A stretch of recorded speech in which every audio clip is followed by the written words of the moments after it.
여야 대표가 이제 선거운동 마지막 날이잖아요. 그래서 마지막 지원 유세 피날레 어디서 찍냐.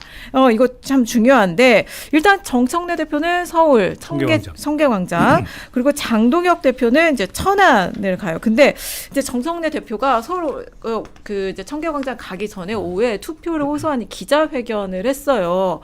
근데 진짜 거의 무슨 대통령 시정연설급으로 굉장히 길고 장황하게 했는데 상당 시간을 이제 이재명 대통령의 성과를 나열하고 강조하고 이렇게 주장하는데 할애를 했거든요. 근데 그걸 왜 지금 하죠? 그 말인데, 진작에 안 하고 왜? 그 말인데 제 말도 갑자기 막 실용 외교 성과, 막 경제 성과, 코스피 얘기하고 다 얘기를 했는데 또 그 와중에 또 실수를 한 거예요. 그마저도 오류가 있었는데 이제 경제 성장률 얘기를 했는데 1분기 경제 성장률이 중동 전쟁 여파 속에서도 3.6%를 기록했다는데 좀 이상한 거 느껴지시죠? 그래서 바로 이제 정정 문자 메시지를 보낸 거예요, 당에서. 1분기 실질 국내 총생산, 그러니까 GDP가 전년 동기간 대비 3.6%를 경제 성장률이 3.6%면은 그러니까요. 올해 성장률이 얼마예요? 그러니까요. 그래서 이걸로 정정한다. 뭐 그런 거 있을 수 있는 실수죠. 있을 수 있죠. 예. 근데 어쨌든 이거 진작 이렇게 선거 전략을 이렇게 짰어야 되는 거 아닐까요? 그렇죠. 사실은 지금 그러니까 이재명 대통령의 지지율, 또 이재명 대통령 국정 운영에 대한 국민들의 평가, 여당은 이걸 내세우고 선거를 치를 수밖에 없어요. 모든 여당이 대통령 선거 직후에 있는 지방선거에서는 다 선거를 그렇게 치렀습니다. 2018년도에 문재인 그 대통령 취임 1년 된 그 시점에도 그 특히 남북관계 개선이나 이런 걸 놓고서 성과를 치렀고 심지어 윤석열도 그렇게 선거를 치렀어요. 예. 이번 선거는 사실 그 유권자들의 판단의 기준이 전 거기 있다고 봐요. 뭐 정청래 대표라고 모르겠습니까? 그나마 이제 본인이 그동안에 그에 대해서 조금 메시지가 약했다 싶어서 그런지 지금 강하게 마지막에 메시지를 내세우는 거고. 근데 너무 많이. 아니 그리고 차기 전당대회 준비를 지금 하는 입장에서 사실은 대통령 그림자도 못 밟는 게 맞아요. 그 그림자 밟고서 선거하겠다는 게 이상한 겁니다. 그 불가능한 얘기예요. 네, 그동안 너무 많이 밟았나요? 아니 뭐 그런 평가가 있는 것 같아요. 저는 솔직히 잘 모르겠어요.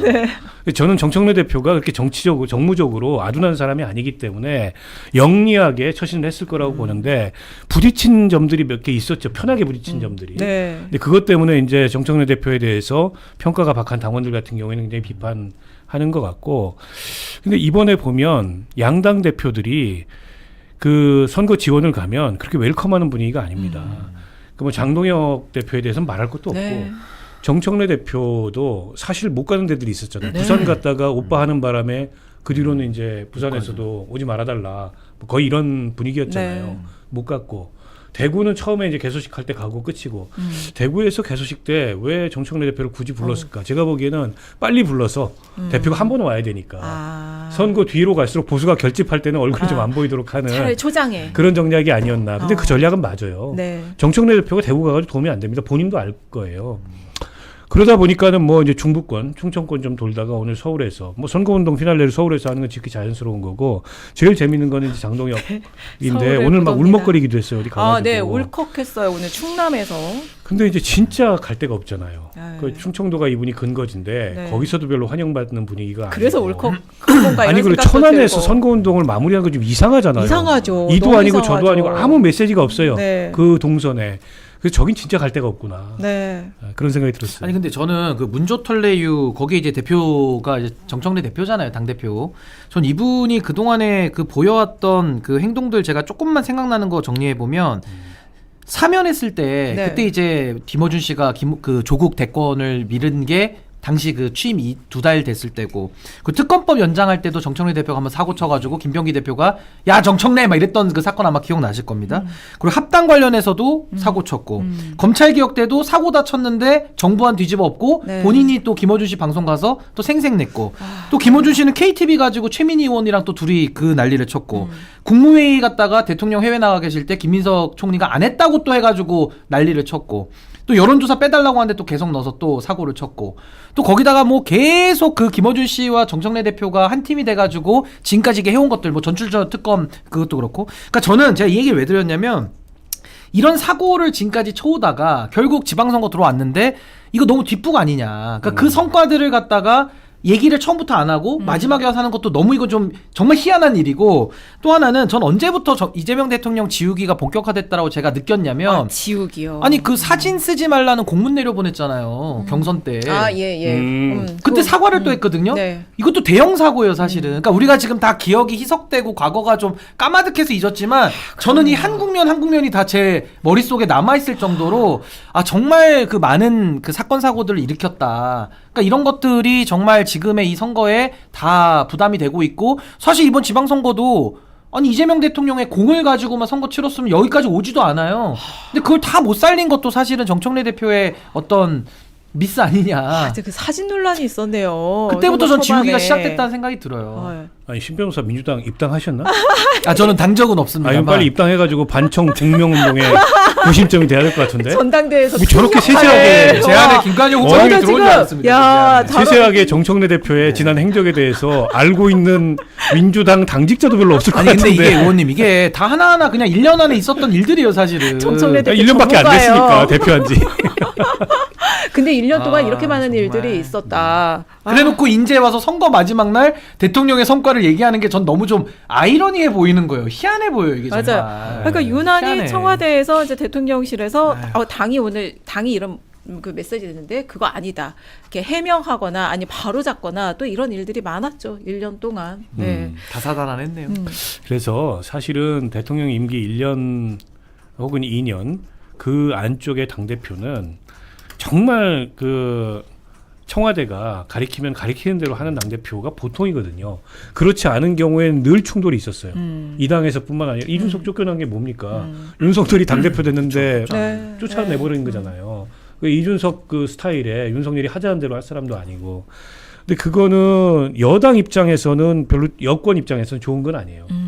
그래서 대통령하고 호흡을 맞출 수 있는 당대표가 국정 초반에 이제 국정이 안정될 수 있도록 지원하는 게 네. 대한민국 대통령제에서는 좀 맞다고 봐요.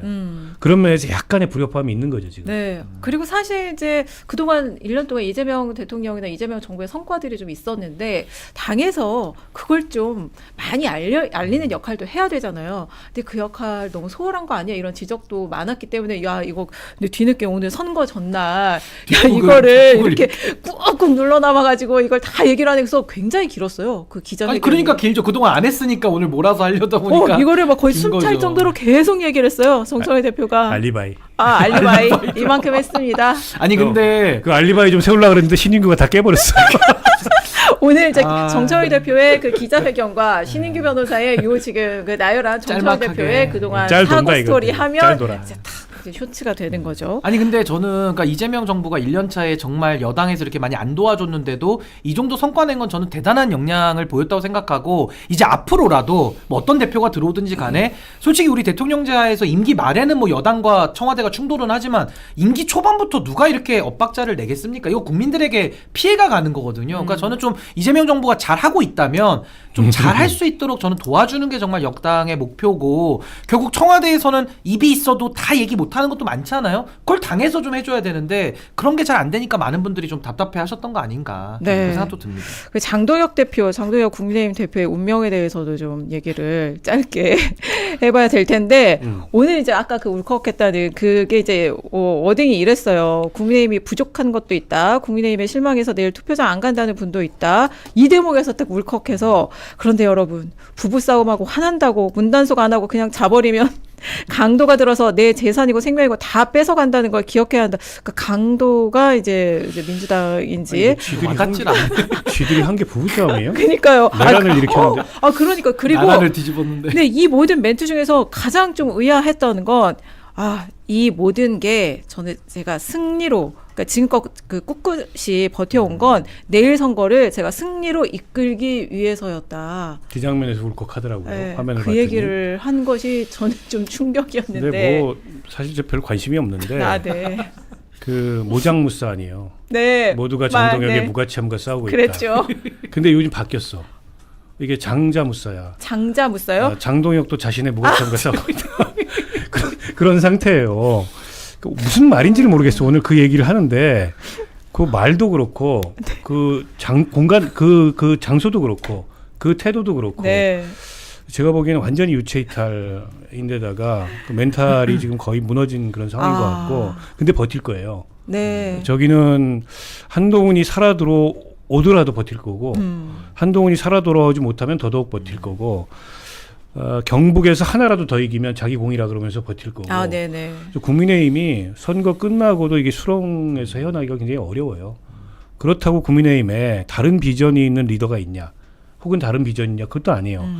뭐 윤석열만 아니면 되고 장동영만 아니면 되면 이명박 박근혜부터 이어져 온 이 긴 보수의 분계가 예. 달라집니까? 달라지지 않아요. 그러니까 비전이 없는 거예요. 그래서 저는 오랫동안 대한민국의 양당 정치의 한 축을 차지했던 영남 중심의 보수 정치는 끝났다라고 보고. 이번 좀 정집으로 찍었으면 좋겠어요. 아니 대한민국 보수의 희망은 이재명이에요. 저는 그렇게 봐요. 중도 보수를 표방했기 때문에 거기서 훨씬 더 합리적이고 안정감 있는 이 새로운 어쨌든 국정 운영의 모델을 만들 수 있다고 보고, 오히려 대한민국 정치 지형이 재편된다고 한다면 왼쪽에서 새로운 어떤 정치 세력이 태동해야지.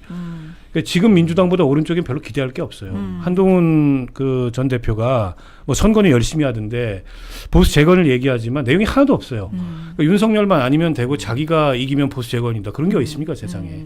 그래서 그쪽은 저게 보기 희망이 없다고 봐요. 아니, 저도 의원님 말씀에 너무 동의하는 게, 정말 이재명 대통령께서 중도보수 확장을 후보 시절에 이야기를 했고 실제로 그 약속을 지켰거든요. 그러니까 정책적으로도 지켜오고 있기 때문에 그 효과가 있고 국민들이 지지를 지금 많이 해주고 있는 건데, 저는 그런 상황에서는 정말 이재명 대통령의 중도보수 확장에 부합하는 인물이 저는 김용남 후보라고 저는 보는 거예요. 그러니까 많은 분들이 이번에 조국혁신당에서 마지막까지도 뭐 카멜레온 얘기하면 색깔 뭐 당적 바꾸다 이거 공격하던데, 사실 중도보수 확장을 하면서 보수 인사들이 영입이 되는 경우로 만남을 가진 거거든요. 그러니까 그런 차원에서는 저는 지금의 이 정치 지형이 하나로 정말 이재명 대통령을 중심으로 이제 건강한 보수 세력이 하나 좀 태동되는 걸로 저도 보는 것이고, 이번에 저는 진보당의 역할을 저는 굉장히 높게 평가하고 싶어요. 여러 가지 면에서 인정들을 많이 받아왔다고 저는 생각하기 때문에, 저는 진보 진영에서 하나의 정치 세력이 나온다면은 또 진보당을 중심으로 한 하나의 어떤 정치 세력, 또 민주당 안에서의 그런 그 레프트 쪽을 맡는 분들이 또 하나를 또 할 수도 있지 않겠나, 뭐 그런 생각도 좀 들었습니다. 자연스러운 장동혁 패싱.